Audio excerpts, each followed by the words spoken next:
tenemos el bautismo en arrepentimiento, el bautismo en agua, ¿cierto? El bautismo en el Espíritu Santo, el bautismo en fuego y el bautismo en el cuerpo. Luego tenemos el bautismo en el Cordero y el bautismo en el Padre. Recordemos que el bautismo en el arrepentimiento, ¿verdad? Habíamos hablado de que debe ser genuino, un arrepentimiento genuino, y que de por sí debemos de dar muestras de que ha habido cambios en nosotros. Es decir, que ese arrepentimiento es probado de alguna manera, se tiene que justificar, se tiene que evidenciar en nuestras vidas que han venido cambios después del bautismo de arrepentimiento. El bautismo en agua, ya sabemos, como mandato, ¿verdad?, de nuestro Señor Jesucristo, y también que venimos a ser nuevas criaturas completamente. Bautismo en el Espíritu Santo, ¿verdad?, el entrar en esa presencia divina, en esa presencia gloriosa del Espíritu, que tiene como señal el hablar en lenguas y nos habilita también para tener esos dones espirituales, esos dones preciosos del Espíritu. Además de que también nos llena, ¿verdad?, nos conforta, y es glorioso tener ese bautismo. En bautismo en fuego es el bautismo en la palabra, habíamos dicho, sumergirnos en la palabra, ¿verdad?, porque su palabra es verdad y la verdad es Cristo. El bautismo entonces en el cuerpo, habíamos hablado de que es el bautismo para la iglesia prácticamente, que es esa evolución como personas, como iglesia realmente, a ir creciendo de una manera que seamos parecidos a la iglesia del principio, en donde todos, ¿verdad?, sufrían por todos, con todos, y todos se alegraban con todos, y que había una hermandad genuina, había un amor genuino. Y en ese momento, cuando había una unanimidad y había ese parecer de todos en un solo sentir, había una manifestación gloriosa, ¿verdad?, del Espíritu. Entonces, ahorita lo que vamos a ver es el bautismo en el cuerpo y el bautismo en el Padre. Entonces, vamos a proceder con el bautismo entonces en el cuerpo.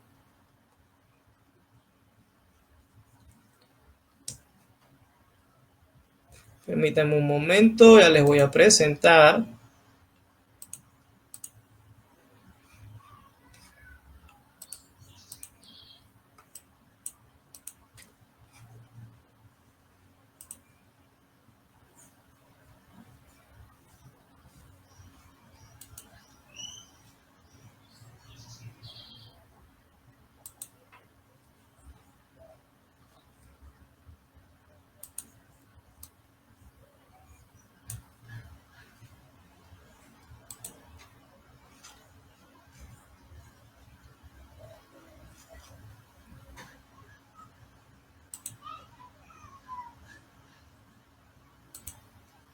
Ok. Bueno, ahí pierdo de verlos. Espero que puedan ver bien. ¿Me confirman, hermanos? Yo creo que sí. Aleluya. Amén. Amén. Listo. Veamos entonces, ¿qué es el bautismo en el cuerpo? Y en esta sección yo iniciaba colocando en la presentación el versículo que la palabra acá en la enseñanza nos hace referencia a este bautismo, en Efesios 5, 31, 32. Y dice su palabra en la Biblia de las Américas: por esto el hombre dejará a su padre y a su madre y se unirá a su mujer, y los dos serán una sola carne. Grande es este misterio, pero hablo con referencia a Cristo y la iglesia. Yo sé que muchas veces quizás ustedes hayan escuchado en algún momento este versículo referido, digamos, a la forma realmente, o a la dimensión, a la forma original, o a la idea original que el Señor nos da acerca del matrimonio, de lo que es esa etapa, ¿verdad?, muy linda, en cuando dos personas se unen y comienzan a tener una relación bajo los estatutos o bajo la guianza del Señor, ¿no? Y se menciona esto, ¿no?, de cuando hay esa unión. Algunas veces se toca. Pero en este sentido, miren que vemos el versículo 32 y hace una referencia muy linda a algo muy importante y habla de la iglesia. Y dice que grande es este misterio. Primero que nada, sepamos que los misterios son para nosotros, para sus hijos. Y muy importante, veamos que dice que, pero hablo con referencia a Cristo y la iglesia. Es decir, que esta palabra que nosotros vemos en el versículo 31, donde dice que el hombre dejará a su padre y a su madre y se unirá a su mujer, ¿verdad? Hace una idea de que ese hombre es nuestro Señor Jesús y esa mujer de la que habla como unión es la iglesia, su amada, ¿verdad? Es decir, nosotros, con la que va a tener esas bodas preciosas. Entonces, aquí nos da a nosotros una referencia, una idea de que qué tiene que haber entre la iglesia y el cordero. Nosotros sabemos habrá una boda, pero tiene que haber una unión, ¿verdad? Tiene que haber una unión específica entre ambos. Entonces, la iglesia somos nosotros y acá se habla entonces de la unión de Cristo y la iglesia en una sola carne, es decir, en un solo cuerpo. ¿Qué quiere decir esto? Que de alguna manera nosotros tenemos que introducirnos, tenemos que volvernos parte de ese cuerpo de Cristo. Recuerde que nosotros somos el cuerpo místico de Cristo y nosotros como iglesia vamos a ser en cierto sentido introducidos dentro de él. Es decir, que en este caso el bautismo en el Cordero, recuerde que la palabra bautismo la definimos que es como es sumergirse, es una inmersión. Entonces, en este caso, el bautismo en el Cordero es sumergirnos, es tener una inmersión en donde, en Cristo, en Él, ¿verdad? Eso quizás suena un poquito extraño en esta etapa quizás en la que nosotros estamos aprendiendo y preparándonos, pero tengamos claro de dónde se da este misterio y dónde se da este evento. Este evento se da en las bodas del Cordero. Este evento se va a dar ya cuando se dé ese arrebatamiento precioso que nosotros estamos esperando y seamos levantados, ¿verdad? Y primero Dios, que seamos vistos también y tengamos ese nivel de ser novia, porque sé que lo vamos a hacer. Somos entonces, ¿dónde? Introducidos dentro de Cristo. ¿Por qué? Porque somos esa iglesia, somos esa novia que Él está esperando. Y figura de esto, vamos a ver algunos ejemplos que acá la palabra nos ayuda a entenderlo un poquito mejor. Nosotros somos la iglesia, salimos de Cristo y debemos volver a Él. ¿Por qué lo decimos? Hay una figura donde la palabra hace referencia a aquel momento en donde el Señor fue herido cuando estaba en la cruz, en su costado. Hay algunos estudios que los explican de alguna forma más específica y más detallada, pero aquí se hace referencia a que en este momento, cuando el Señor Jesucristo es herido en el costado, de esa herida dice que brotó sangre y agua. Quizás para no ser tan específico en esto, pero se hace referencia a que en este momento es donde sale de alguna forma, de alguna figura, la iglesia, ¿verdad? Básicamente es la misma figura como salió del costado de del Jesús, hace referencia a la misma forma en la que fue creada Eva, también que fue tomada, ¿verdad?, de una costilla del costado de Adán. Entonces, en este sentido, nosotros podemos ver que el Señor Jesús, cuando el momento que fue herido, fue lastimado, hace figura que la iglesia salió en ese momento, salió de alguna forma en esa figura y de esa misma forma debe volver. Amén. Entonces, otra figura importante de esto la vamos a ver también con el evento de Noé y la revelación que tiene, la palabra que tiene de Dios para crear el arca. ¿Qué pasa en ese momento? Usted puede leer todo el capítulo, ahí le dejo Génesis 7 y 8, los capítulos completos para tener una mayor referencia de cómo entraron y cómo salieron, pero básicamente en otros estudios, usted también podrá aprender también eso, se habla de que el arca, según sus dimensiones y según también otras cuestiones específicas, se hace referencia a que es figura de Cristo, ¿verdad? Y que Noé, junto con su familia, también hace figura de esa iglesia que fue escogida para que entraran en el arca, se salvaran en el tiempo del diluvio, y una vez que las aguas bajaron, ellos salieron y empezaron, ¿verdad? Era una nuevas personas, por decir algo, en un lugar donde ya no había nada, ya no quedaba nada de gente. Llegaban a ser entonces los primeros, digamos, en un área donde el Señor había dispuesto entonces que las aguas bajaran y que entonces pudieran descender. Pero básicamente la figura es esta, ¿no? Aquella iglesia, aquella mujer que es escogida, ¿verdad? Que es ese cuerpo místico que es escogido. ¿Para qué? Para que sea introducido, ¿dónde? En Cristo. ¿Para qué? Para salvación. Entonces, Juan 19:34, que era la versión, el versículo que le pongo acá referente a cuando el Señor fue herido, les leo: pero uno de los soldados le traspasó el costado con una lanza y al momento salió sangre y agua. Esto, como les mencioné anteriormente, es figura de la iglesia, ¿verdad? Que inicia en ese momento. Entonces, entendamos un poquito más acerca de esto. El bautismo en el Cordero o la unión con Cristo se dará, ¿dónde? En los cielos, en la boda del Cordero. Pero debemos permanecer en él. ¿Qué quiero decir con esto? No necesariamente tendremos que esperar hasta tener ese bautismo en el Cordero, al que hacemos referencia, que ya hemos dicho ahorita, que es un evento que se dará en las bodas, ¿verdad? En su arrebatamiento. No es un evento que se da ahora, pero eso no quiere decir que nosotros debamos vivir como si estuviésemos fuera de Cristo. Es decir, que nosotros tenemos que vivir como si ya estuviésemos dentro. Ciertamente nos estamos preparando para crecer, nos estamos preparando para ser esa novia que va a estar ataviada y que va a tener ese nivel, ¿verdad? Ese nivel, esa estatura que se espera que tenga el Señor cuando venga por ella, pero de cierta manera, pensando en eso y preparándonos para ese momento, nosotros ya deberíamos de estar viviendo, haciendo o permaneciendo de alguna manera como si ya estuviésemos en él, ¿verdad?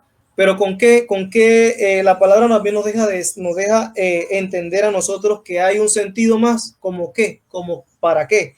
Y eso lo vamos a ver en Romanos 8:1. Dice en su palabra que para que no haya condenación en nosotros. Por consiguiente, no hay ahora condenación para los que están en Cristo Jesús. Ponga atención acá. No dice que es para los que van a estar. No dice que es para los que vayan a ser escogidos. No dice que es para los que puedan que sean novias. Dice que no hay ahora condenación para los que están, tiempo presente, en Cristo. Es decir, que nuestra obligación es, aunque vamos a tener un bautismo en el Cordero, vivir como que estamos en Cristo, dentro de él. Y esa es realmente la figura, estar en Cristo. Los que no andan conforme a la carne, sino conforme al Espíritu. Ese es el dato secreto, que realmente la intención es que nos podamos manifestar, nos podamos conducir conforme al Espíritu y no a la carne. También dice otro importante, ¿para qué? Para ser nuevas criaturas. Segunda de Corintios 5:17 dice: de modo que si alguno está en Cristo, nueva criatura es. Las cosas viejas pasaron y he aquí son hechas nuevas. Mire qué interesante. Yo sé que muchos quizás han escuchado este versículo y quizás hasta se lo saben, pero mire qué interesante, porque recordamos mucho esa parte, ¿no? De que somos nuevas criaturas cuando venimos en Cristo. Pero acá el versículo deja algo bien claro y especifica algo, un precedente que debe haber para que esté, para que sea nueva criatura. Y esto quizás muy pocas veces se menciona. Y es de modo que si alguno está en Cristo, y quizás ahora con esta enseñanza usted tenga un mayor entendimiento de que no es solamente estoy en Cristo y porque pienso en Cristo, porque hago las cosas bien o porque acepté a Cristo, no necesariamente, sino que mire, profundícelo un poco más y mire qué abarca el estar en Cristo realmente, que es hacer esa figura de que nosotros estamos dentro del cuerpo de Cristo, dentro de su cuerpo ya, como si ya hubiésemos sido, como si ya fuésemos esa novia que está en las bodas. Entonces es mucho lo que tenemos que cuidar y cómo tenemos que conducirnos. Y realmente para poder estar preparados para ese momento, no hay mejor forma que practicarlo desde ahora. Entonces, importantísimo el bautismo en el Cordero, hermano. Sigamos Veamos la siguiente y última, que es el bautismo en el Padre. Y acá vemos que dice, en este bautismo en el Padre se refiere a ser sumergidos en el Padre. Nuevamente, recuerde, la palabra bautismo es inmersión, sumersión. En Dios mismos, juntamente con Cristo, luego de habernos unido a Él en las bodas del Cordero. Como ya hemos explicado anteriormente, estos bautismos tienen una consecuencia y hay etapas, ¿no? Acabamos de ver el bautismo del Cordero, que es las bodas, unirnos a Cristo juntamente con Cristo en las bodas del Cordero, ¿ok? Pero luego de esto, entonces hay un bautismo en el Padre. Y esto se refiere entonces a qué? A sumergirnos, a introducirnos en el Padre. Veamos entonces qué dice la palabra. En 1 Corintios 15:28 tiene la referencia, dice, y cuando todo haya sido sometido a él, entonces también el Hijo mismo se sujetará a aquel que sujetó a él todas las cosas, para que Dios sea todo en todos. ¿Ok? Ponga énfasis en ese punto y ahí se lo remarco también en la presentación. Dios va a ser ¿qué? Va a ser todo en todos. Es decir, va a ser una sola entidad, es decir, que va a ser un solo ser glorioso de una manera extraordinaria, pienso yo. En ese momento, de luego de las bodas, el Hijo debe unirse entonces al Padre y será un solo ser. Hay muchas cosas que por explicar y que usted va a ver, vamos a ir aprendiendo posteriormente, pero lo interesante acá que debemos saber es que hay un bautismo en el Padre, que luego que seamos nosotros bautizados, digamos, en las bodas, con el bautismo del Cordero, va a haber un bautismo en el Padre en donde estando nosotros dentro del Hijo, siendo ya su propia carne, vamos entonces a introducirnos, ¿dónde? En el mismo Padre. Entonces, acá tenía la referencia para que lo podamos ver en Lucas 9, del 28 al 36, y les leo rapidito. Y como 8 días después de estas palabras, Jesús tomó consigo a Pedro, a Juan y a Jacobo y subió al monte a orar. Mientras oraban, la apariencia de su rostro se hizo otra y su ropa se hizo blanca y resplandeciente. Y aquí 2 hombres hablaban con él, los cuales eran Moisés y Elías. ¿Ok? Quienes aparecieron en gloria, hablaban de la partida de Jesús, que él estaba a punto de cumplir en Jerusalén. Pedro y sus compañeros habían sido vencidos por el sueño, pero cuando estuvieron bien despiertos, vieron la gloria de Jesús y a los 2 varones que estaban con él. Y sucedió que al retirarse ellos de él, Pedro dijo a Jesús: Maestro, bueno es que estemos aquí. Hagamos 3 enramadas, una para ti, otra para Moisés y otra para Elías. No sabiendo lo que decían entonces, mientras él decía esto, se formó una nube, mientras que él decía esto, se formó una nube que los cubrió y tuvieron temor al entrar en la nube. Y una voz salió de la nube que decía: Este es mi hijo, mi escogido. A él oíd. Después que la voz se oyó, Jesús fue hallado solo. Ellos se lo callaron y por aquellos días no encontraron a nadie nada de lo que, no contaron a nadie nada de lo que habían visto. Entonces, esta fracción de la palabra es tremenda y bien interesante. Lo invito a que lo pueda leer todo el capítulo posteriormente. Si ahí cuando tenga un tiempo le dedique para leerlo y entenderlo de una forma más clara. Pero aquí le vamos a dejar la figura. Jesucristo es el camino, ¿verdad? Entonces, ese camino, ¿a dónde debe ir? Sabemos que Él es el camino hacia el Padre. En el monte de la transfiguración vemos a Jesús, Moisés, Elías, Juan, Pedro y Jacobo. Entonces, en esta referencia, nosotros vamos a entender que Moisés es figura de aquellos cristianos que murieron en Cristo, ¿verdad? Y ahí usted puede ver un poquito más en 1 Tesalonicenses 4:16, y que en la venida, en secreto, ¿qué van a hacer los cristianos que murieron en Cristo? Van a resucitar. Y fueron bautizados entonces, ¿en dónde? En el Cordero. Nuevamente, bodas del Cordero. Juan, Pedro y Jacobo son cristianos que pasaron por toda la faceta del bautismo, primero Dios, usted y yo, y finalmente fueron bautizados. ¿En dónde? En el Cordero. ¿En dónde? En la iglesia. Es la iglesia que se casa, pero eso es en las bodas. Esa es la iglesia que nosotros queremos ser, la amada preciosa del Señor. Elías representa a aquellos que fueron llevados sin ver muerte, ¿verdad? Como usted sabe, a Elías no vio muerte, sino que él fue levantado, ¿verdad? Aun cuando estaba vivo. Como Enoc, Juan, Pablo y Elías, acá le ponen la referencia. Y la nube que desciende y los envuelve representa al Padre, obviamente. Ya usted escuchó en el versículo que de ahí salió una voz que salía de en medio de la nube y reconocía al Hijo. Representa al Padre. Esto nos enseña cómo Jesucristo es sumergido en Dios Padre y nosotros, ¿verdad? Juntamente con Él. Porque aquí vemos que dice que la nube los envolvió ¿a quién? A los tres.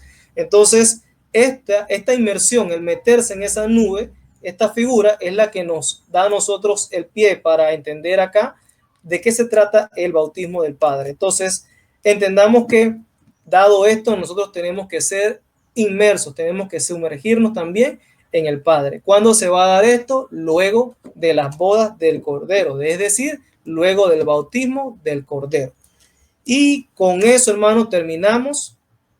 Dios les bendiga. Listo, creo que ahí sí me ven. Yo creo que con eso quedamos claros. En la tarea que les había dejado habían quedado 2 preguntas que están dentro de la presentación que les mandé completa. Yo creo que está bastante sencillo. Solamente ahí que puedan, no es necesario que manden un archivo como tal para estas 2 preguntas que quedaron, pero sí que puedan revisar lo que acabamos de conversar y también puedan entonces responder esas 2 preguntas ahí en el chat para ustedes, para su referencia y más que nada para análisis de lo que acabamos de ver.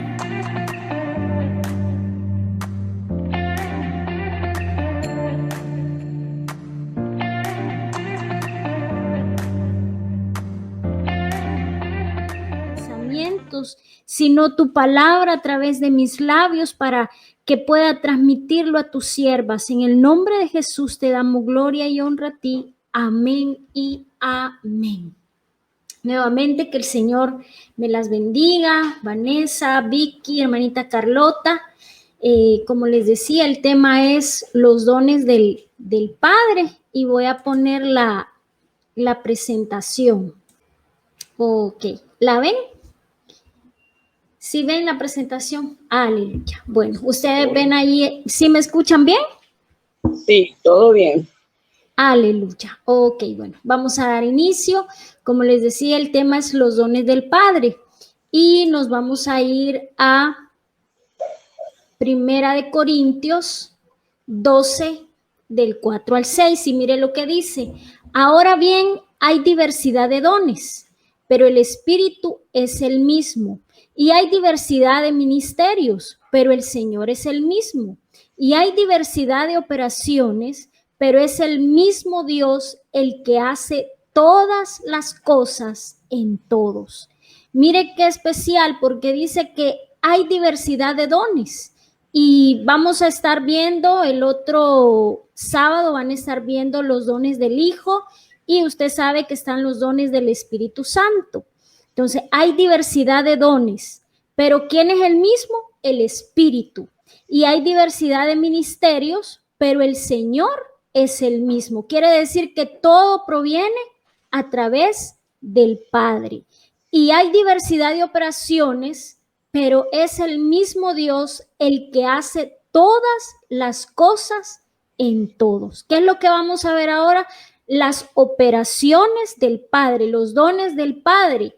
Y mire lo que dice, es el mismo el que hace todas las cosas en todos. Quiere decir que el Señor opera de diferentes maneras.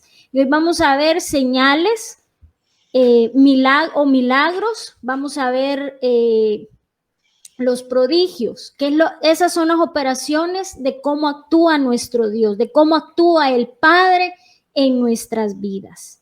Vamos a ver la siguiente diapositiva. Y ahí podemos ver, dice que operaciones viene del griego 1755 y viene de la palabra energemas, que significan regalos de poder, ¿verdad? Es un poder dunamis es un poder creativo. En estas operaciones el Padre está operando, está actuando a través de maravillas, señales y prodigios. Pero recordemos que son regalos de poder, son regalos creativos, son dones creativos que el Padre tiene para darnos a nosotros. Él nos muestra sus maravillas, Él nos muestra sus señales y nos muestra sus prodigios. Vamos a ver las maravillas. Vamos a ver lo que dice Hechos 2:22. Varones israelitas, escuchad estas palabras. Jesús el Nazareno, varón confirmado por Dios entre vosotros. Mire lo que dice, con milagros, prodigios y señales que Dios hizo en medio vuestro a través de él, tal como vosotros mismos sabéis. ¿Qué está diciendo esto? El Señor Jesús, nuestro amado Jesús, el Cristo glorificado, el Cristo que derramó su sangre por nosotros, tenía los 3 dones del Padre.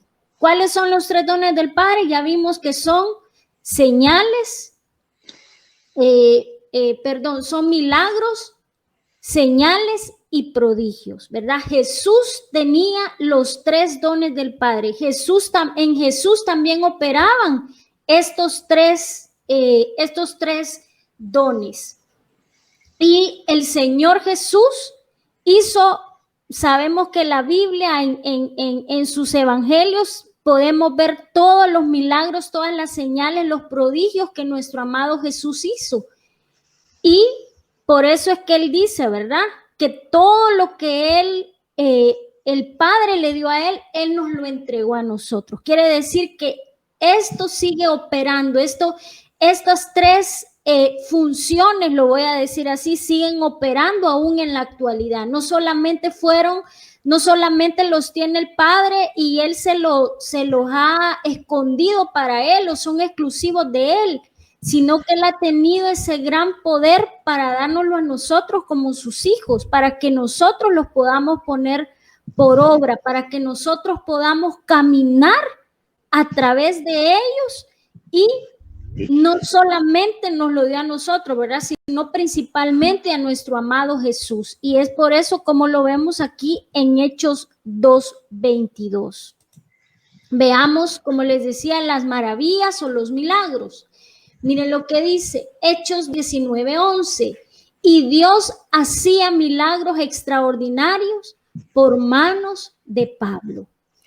Los milagros se hicieron también a través de Pablo. Miren lo que dice el griego, es lo que le decía, el poder creativo, el poder dunamis, ese poder que significa fuerza, ese poder que hace milagros, ese poder que es efectivo, que da potestad, son manifestaciones de poder en el cuerpo. Los milagros o las maravillas son manifestaciones de poder y las vemos en el cuerpo. Esta palabra dunamis, que es poder creativo, ¿verdad? Es lo que el Señor hace, actúa muchas veces cuando alguien está enfermo.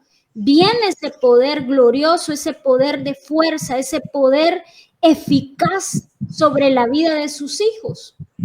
Y lo vemos que Pablo, como lo dice en Hechos, Pablo tenía ese poder extraordinario, ese poder de dunamis, y viene del griego 14:11. Veamos cuáles son esos milagros de sanidades. Veamos en segundo libro de Reyes 5:14. Y dice la palabra, entonces él bajó y se sumergió 7 veces en el Jordán conforme a la palabra del hombre de Dios, y su carne se volvió como la carne de un niño pequeño y quedó limpio. Aquí me está hablando de un hombre, de Naamán, que dice que él estaba lleno de lepra. Él lo que tenía, su enfermedad era lepra. Y usted sabe que va donde el profeta y llega y él piensa que instantáneamente va a venir la sanidad, Pero no, el Señor le dice, tienes que sumergirte 7 veces en el Jordán. En ese momento, el Señor utiliza ese lugar, el Jordán, para que a través de la palabra, miren lo que el profeta declara, y su carne, dice, se volvió como la carne de un niño pequeño y quedó limpio. En ese momento el profeta de Dios, el hombre de Dios le dijo, ve y sumérgete. Él pudo haber dado la palabra y decir, sánate, en este momento quedas sano, quedas libre de tu enfermedad, pero no, el Señor en ese momento operó en el milagro utilizando el río Jordán para que él pudiera ser sano, para que él pudiera volver a tener limpio su cuerpo de toda enfermedad, de toda lepra. Veamos otro ejemplo de sanidades. Marcos 5:25. Y dice la palabra, y una mujer que había tenido flujo de sangre por 12 años, al instante, mire qué tremendo, esa mujer había sufrido por 12 años, dice que estaba enferma, dice la palabra que ya esa mujer, yo me la imagino sin fuerzas, por 12 años con ese flujo de sangre constante, y esa mujer había gastado todos sus ahorros, todo su dinero en médicos para poder ser sana. Pero dice que Jesús llegó a ese lugar y que ella lo siguió. Y ahí lo invito a que lea ese capítulo completo para que usted vea cómo operó nuestro amado Jesús en sanidad en esa mujer. Porque dice que al instante la fuente de sangre se secó. ¿Qué fue lo que esta mujer hizo? Lo tocó. Solo tocó el borde de su manto. Ni tan siquiera fue él que le puso la mano, no fue que ella vino y le dijo, mira, yo estoy sufriendo de flujo de sangre, no fue ella que llegó y le dijo, sáname, sino que ella creyó, porque era tanta la multitud, y usted lo puede leer, dice que era tanta la multitud que ya no cabían en ese lugar donde ellos iban, donde Jesús iba pasando, porque había tanta necesidad, pero ella creyó en que Jesús la iba a sanar. ¿Y qué es lo que hizo? Se acercó y no tocó completamente la vestidura de Jesús, no le tocó las manos, no tocó ninguna parte del cuerpo de Jesús, sino solamente el borde de sus vestiduras, y al instante la fuente de sangre se secó y sintió en su cuerpo que estaba curada de su aflicción. Miren lo que hacen los milagros, miren lo que hace el poder de Dios trayendo sanidad a través del Padre, recibiendo esa sanidad. A través de creer, de tener fe, vino esa sanidad, porque algo importante que nosotros debemos de tener es que los dones del Padre, como en todas las cosas, ¿verdad? Es tener fe. Todos los dones van a venir por fe. Si yo no creo, no va a suceder nada. Pero si yo estoy creyendo, el Señor va a traer sanidades poderosas. Veamos otro caso, Hechos 3:3. Viendo a Pedro y a Juan que iba a entrar al templo, les pedía limosna. Pero Pedro dijo, no tengo plata ni oro, mas lo que tengo te doy. En el nombre de Jesucristo, Nazareno, y anda. En la primera vemos al profeta, a un profeta. En el segundo versículo vemos a Jesús actuando. Y en este tercer caso vemos a Pedro y a Juan, que dice que iban entrando al templo de la Hermosa, y había un hombre allí que pedía limosna porque era cojo. Ese hombre era cojo desde su nacimiento, y él le estaba ahí pidiendo limosna, pero Pedro le dijo, yo no tengo dinero, no tengo para darte una limosna, pero sí tengo poder dunamis, tengo poder para hacer milagros, tengo poder que va a salir de mí en este momento a través del Padre, y en el nombre de Jesús de Nazareno, recibe tu sanidad, recibe, levántate. Y dice la palabra, y lo invito a que lo lea, que al instante ese hombre recibió su sanidad. Entonces entendemos que los dones en forma de milagros del Padre siempre han estado vigentes. Como les decía a un inicio, no solamente el Padre es tan maravilloso, nuestro Dios, nuestro Padre, y tan misericordioso, que Él dijo, esto que yo tengo se lo voy a dar a mis hijos, se los voy a entregar a ellos. Entonces sigamos viendo qué más hay en milagros. También hay resurrecciones. Y también aquí nuevamente volvemos a ver al profeta en Segunda de Reyes 4:32. Y dice, cuando Eliseo entró en la casa, he aquí el niño estaba muerto, tendido sobre su cama. Entonces Eliseo volvió y caminó por la casa de un lado para otro y subió y se tendió sobre él. Y el niño estornudó 7 veces y abrió sus ojos. Mire qué tremendo, porque aquí es, el niño ya estaba muerto, este niño ya estaba sin vida, pero dice que el profeta entró y se tendió sobre el niño. El profeta, yo le invito a que lea este capítulo. Es tan maravilloso ver cómo opera nuestro Dios en este momento, porque imagínense que el niño ya estaba muerto y el profeta dice que se tendió sobre el niño para darle calor, para que ese calor que el profeta tenía, y era el poder, la virtud que iba a salir de él, para que el niño pudiera ser levantado, para que el niño resucitara. Y dice que al tenderse sobre él, el niño estornudó 7 veces y abrió sus ojos. Mire qué lindo, este milagro en forma de resurrección representa tantas cosas maravillosas que nuestro Dios está haciendo en nuestras vidas, que Él sigue creando. Miren Juan 11, 41, 43. Entonces quitaron la piedra. Jesús alzó los ojos a lo alto y dijo, Padre, te doy gracias porque me has oído.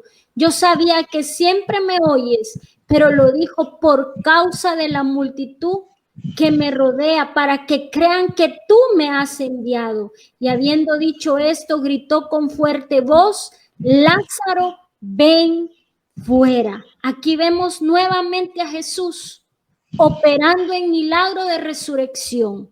Dice aquí que ya usted sabe que Lázaro tenía ya 4 días de muerto y Jesús llegó y creyó nuevamente. El creer de que algo poderoso va a suceder es lo que va a mover la mano de Dios a nuestro favor y se van a hacer los milagros, ya sea de sanidades, de cosas que creemos que están muertas, el Señor las va a resucitar. Porque Él dice que gritó con fuerte voz y solamente dijo, Lázaro, ven fuera. El Señor en este tiempo sigue manifestándose, sigue glorificándose en esos milagros, en ese poder tan grande, en ese dunamis tan maravilloso sobre nuestras vidas. ¿Qué más podemos ver? Otra resurrección. Y estaba sentado en la ventana, este es Hechos 29:10, un joven llamado Eutico. Y como Pablo continuaba hablando, Eutico fue cayendo en profundo sueño hasta que, vencido por el sueño, cayó desde el 3er piso y lo levantaron muerto. Pero Pablo bajó y se tendió sobre él y después de abrazarlo dijo, no os alarméis porque está vivo. Otro milagro. En el primero vimos al profeta Eliseo. En el segundo vimos a Jesús nuevamente. Y aquí vemos a Pablo, que fue la escritura que leímos, ¿verdad? Que el Señor le había dado ese poder a Pablo. Mire qué tremenda bendición.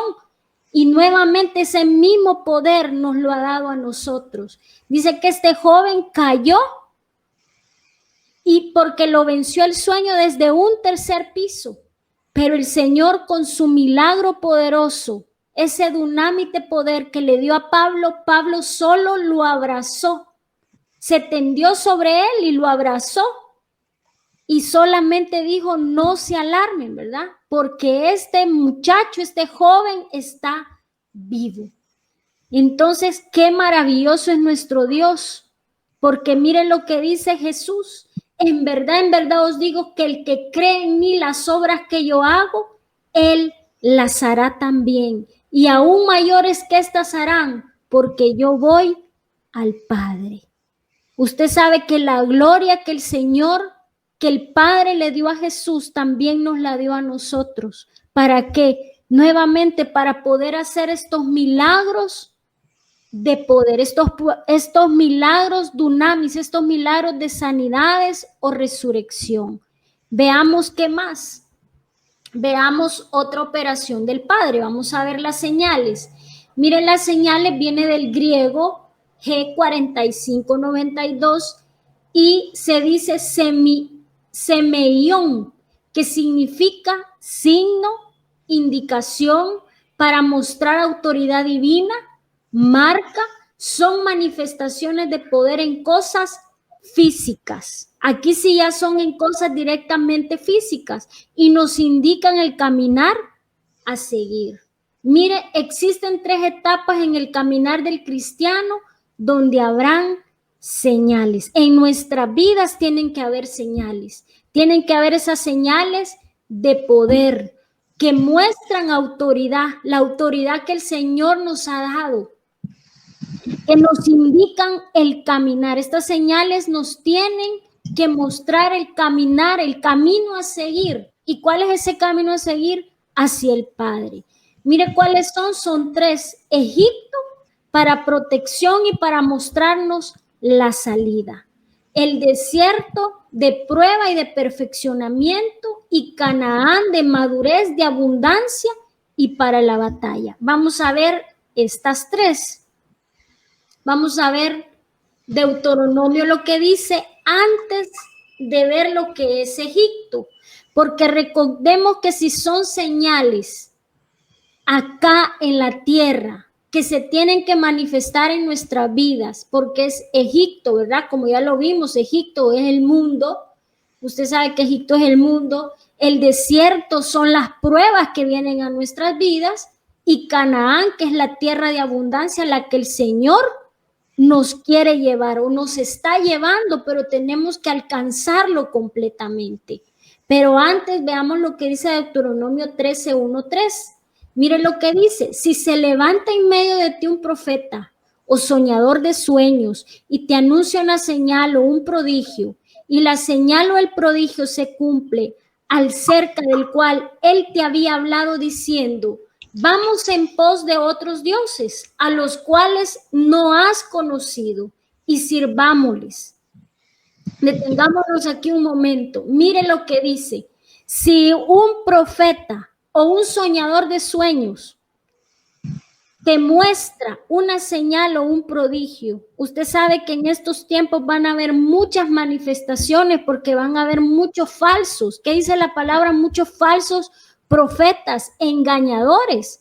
Entonces, nosotros como hijos de Dios, por eso es que tenemos que pedirle al Señor que sea Él que nos dé el discernimiento, la sabiduría, que lo que estamos recibiendo proviene del Señor. Porque puede ser que hayan personas que estén haciendo señales y prodigios, y muchos serán engañados. Al ver una señal van a decir: ah, sí, este es de Dios, este es del Señor.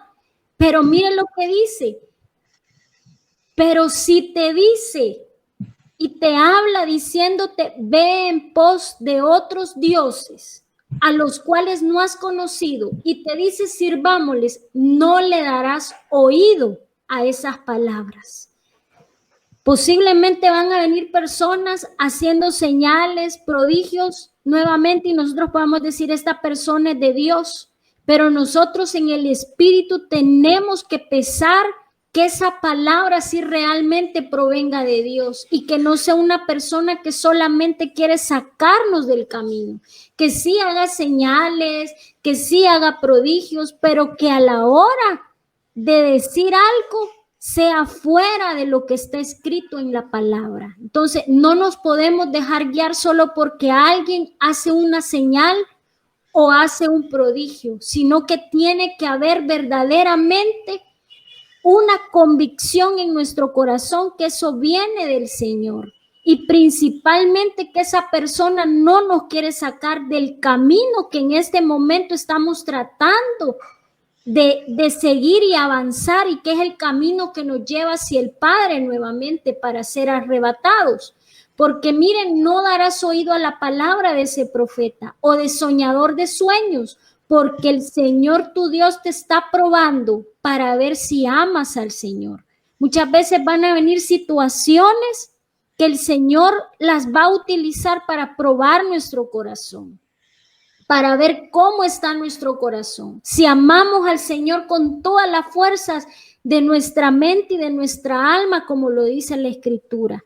Entonces, tenemos nuevamente que tener cuidado. Si alguien viene haciendo señales o aún milagros o prodigios, nosotros detenernos un momento y ver la vida de esta persona, si realmente es una persona que dice la palabra que por sus frutos los vamos a conocer. Debemos de discernir, no debemos permitir que nada nos aparte ni nos aleje del camino del Señor. Entonces veamos ahora lo que es Egipto. Mire lo que dice Éxodo 10:2. Y para que cuentes a tu hijo y a tu nieto cómo me he burlado de los egipcios y cómo he mostrado mis señales entre ellos, y para que sepáis que yo soy el Señor. El Señor se mostró a la vida aquí de Moisés. Mire qué lindo, el Señor le dijo, yo los voy a sacar. ¿Para qué? Para que cuentes a tu hijo y a tu nieto cómo he burlado a los egipcios y cómo he mostrado mis señales entre ellos. Dios va a mostrar señales. Nosotros, usted sabe que estamos en este mundo, que Egipto es figura del mundo, pero nosotros no somos de este mundo. Sabemos que vamos hacia un lugar y ese lugar es la Nueva Jerusalén. Es el lugar preparado del cual salimos y volveremos a la casa del Padre. Entonces recordemos que Egipto es para protección y para mostrarnos la salida. Aquí el Señor quería proteger al pueblo. Aquí el Señor quería manifestarse y glorificarse. Entonces aquí el Señor les dice, y cómo he mostrado mis señales, y para que sepáis que yo soy el Señor. El Señor quería mostrarles quién era Él. En este tiempo el Señor se está mostrando. Y ahí les puse en Éxodo del 7 al 12, ¿verdad?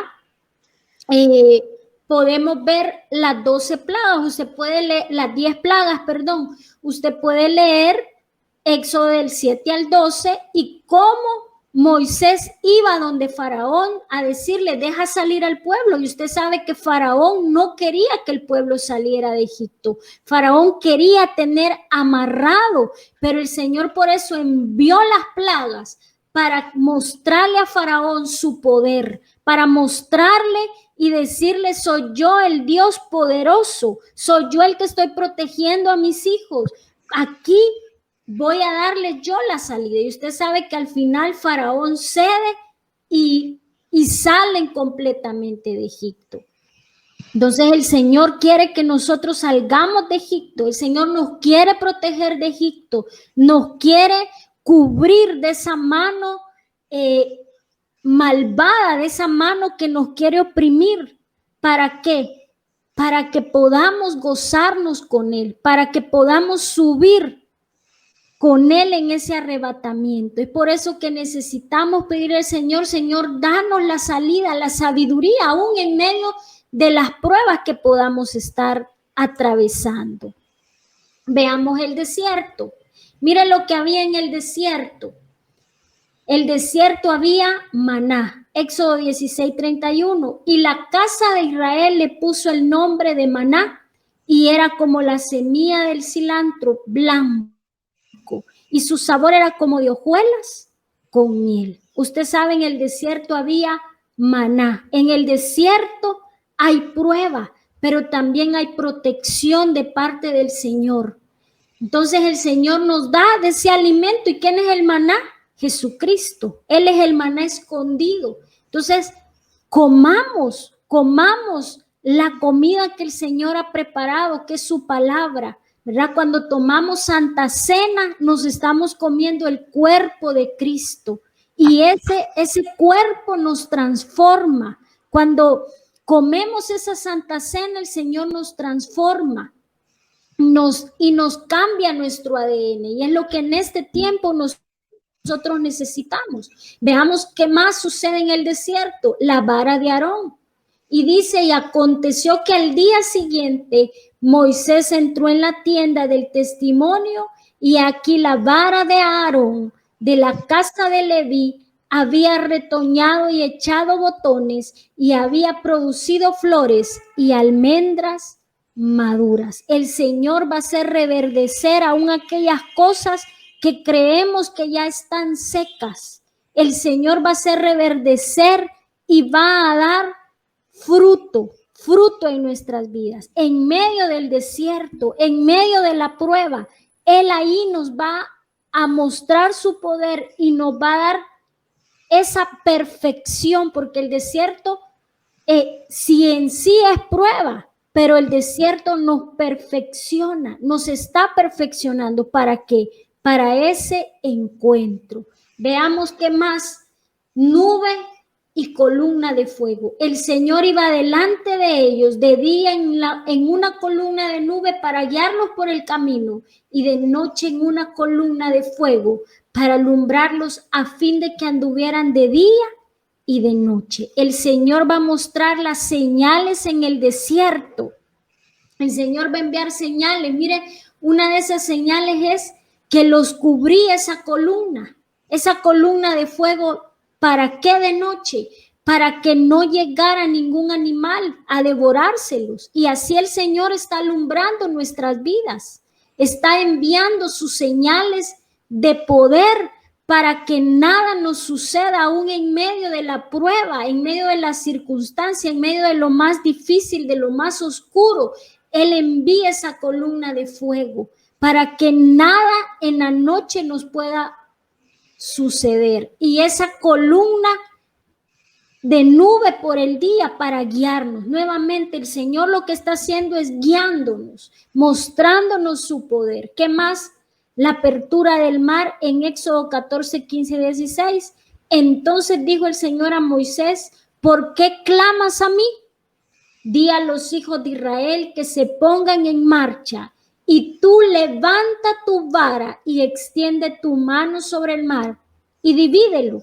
Y los hijos de Israel pasaron por en medio del mar sobre tierra seca. Mire qué maravilloso, porque el Señor le dijo a Moisés, solo levanta tu vara, levanta esa señal que yo te he dado de autoridad.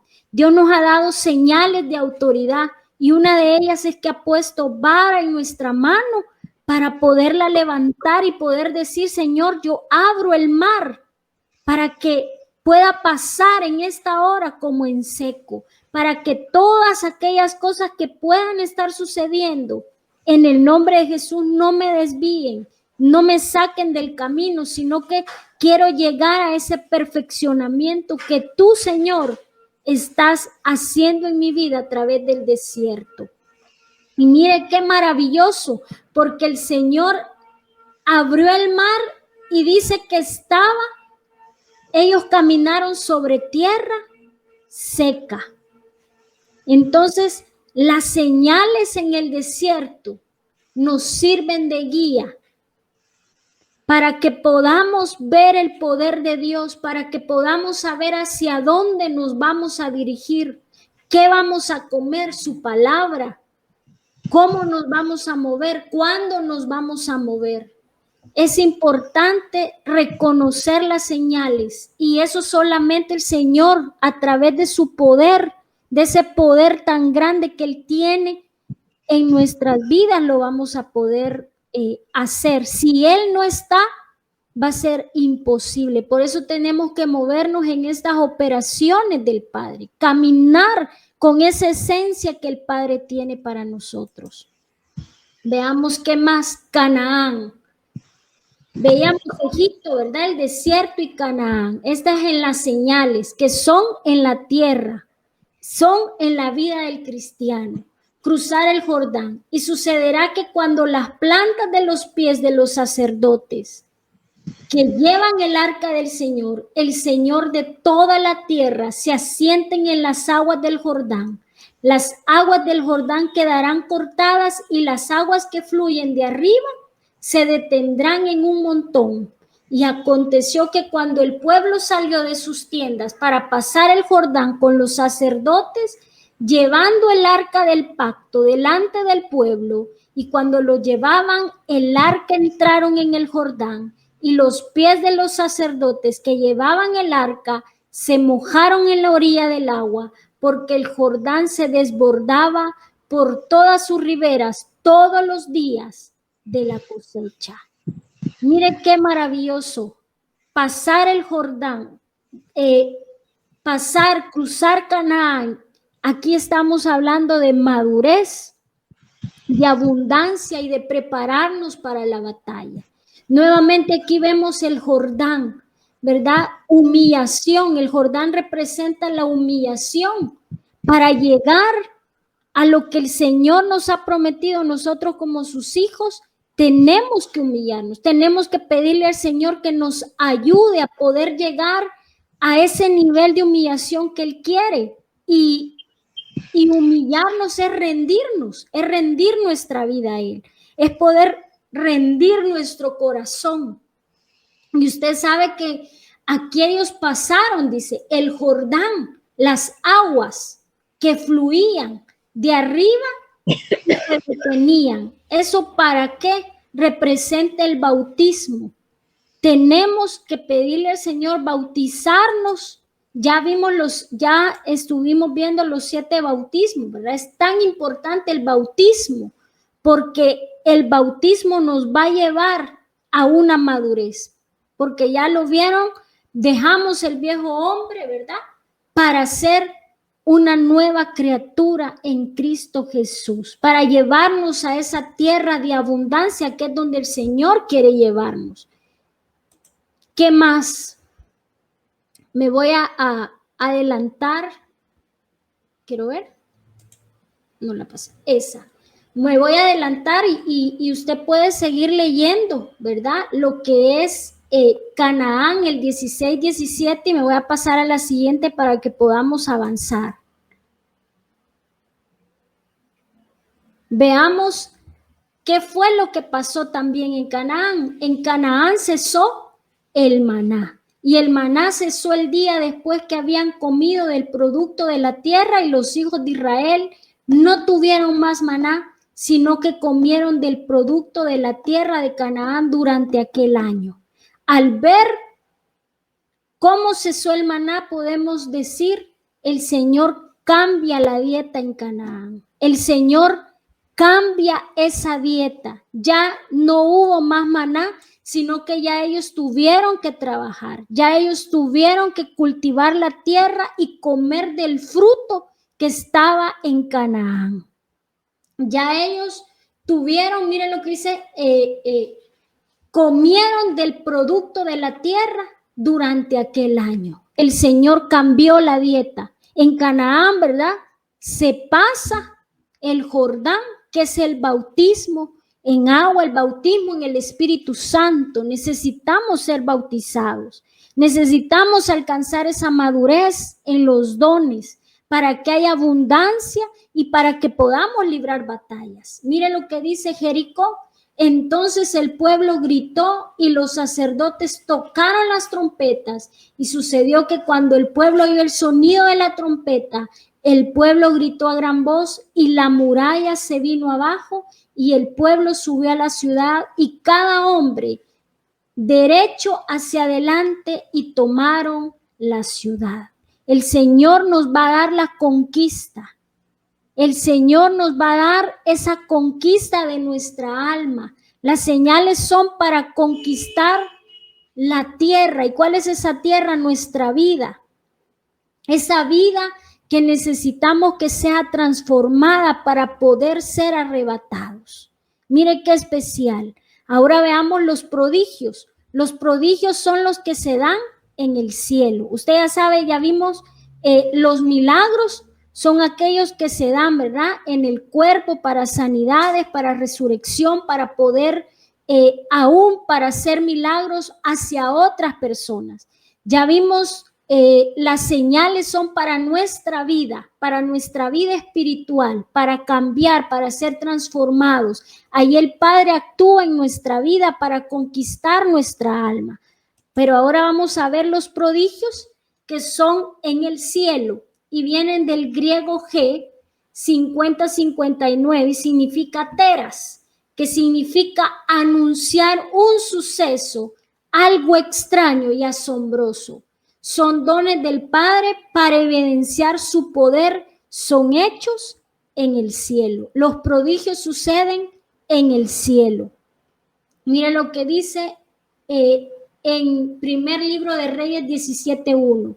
Se detiene la lluvia. Entonces Elías Tisbita, que era de los moradores de Galaad, dijo a Acab: vive el Señor Dios de Israel, delante de quien estoy, que ciertamente no habrá rocío ni lluvia en estos años, sino por palabra de mi boca. Y le invito a que siga leyendo el capítulo, porque usted sabe que no llovió por 3 años y medio. El profeta dio la palabra y se hizo ese prodigio en el cielo. Dejó de llover. Por la palabra que el profeta declaró, dejó de llover. ¿Cuántas veces nosotros podemos proclamar cosas que sucedan en el cielo? A mí ya me ha sucedido que quiere caer una tormenta fuerte y yo veo y ando en la calle y digo, va a caer muy fuerte, y le digo, Señor, detén esa lluvia en el nombre de Jesús, y yo sé que va a llover hasta que llegue a mi casa, a un lugar donde pueda resguardarme. Y les puedo decir que así lo ha hecho el Señor. Es por su mano, es por su poder, es por su gloria. Él puede detener la lluvia. Y aquí lo vemos, como el profeta detuvo por 3 años y medio, se detuvo la lluvia. Sigamos viendo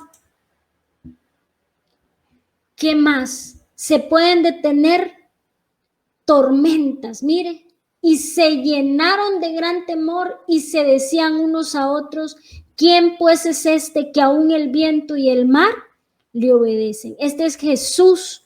Dice que había una gran tormenta y que él estaba descansando, reposando su cabeza, pero los apóstoles no pudieron detenerla y él se tuvo que parar y calmó.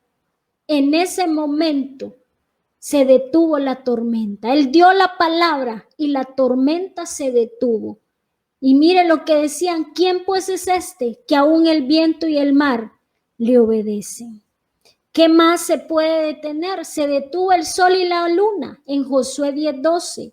Entonces Josué habló al Señor el día en que el Señor entregó a los amorreos delante de los hijos de Israel y dijo en presencia de Israel, sol, detente en Gabaón y tu luna en el valle de Ajalón.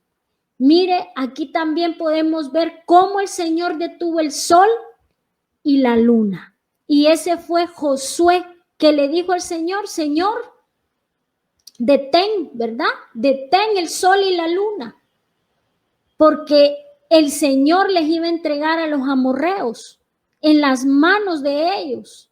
Y el Señor lo detuvo, ¿para qué? Para que pudieran vencer a sus enemigos. Entonces el Señor va a detener situaciones adversas y en este momento lo que vemos es en el cielo, ¿verdad? Los prodigios, recordemos, son en el cielo, pero Dios puede hacer ese poder para detener adversidades que puedan venir. Veamos qué más. Retroceder el sol. Allá vimos que lo detuvo, aquí lo retrocede. Y este es el profeta Isaías que llegó donde el rey Acaz, que se iba a morir, y lo invito que lo lea. Ese es el rey Ezequías y dice, he aquí haré que la sombra en las gradas que ha descendido con el sol en las gradas de Acaz vuelva atrás 10 grados y la sombra del sol retrocedió 10 grados en las gradas por las que había descendido. Mire qué tremendo, porque acá el profeta había llegado a decirle al rey Ezequías: vas a morir. Y dice la palabra que el Señor se compadeció al verlo a él, que estaba llorando, y diciéndole: Señor, recuerda, ¿verdad? Haz memoria de lo que yo he hecho. Y dice que el Señor le habló al profeta y le dijo: vuelve y dile que le daré 15 años más de vida. Mire qué lindo. Pero el Señor también le dijo: he aquí, haré que la sombra de las gradas, para que pudiera tener esa confirmación de lo que Dios iba a hacer en su vida, el Señor hizo que el sol retrocediera. Mire qué más estrella en el cielo. Y eso es cuando nuestro amado Jesús nació y iban los reyes a buscarlo.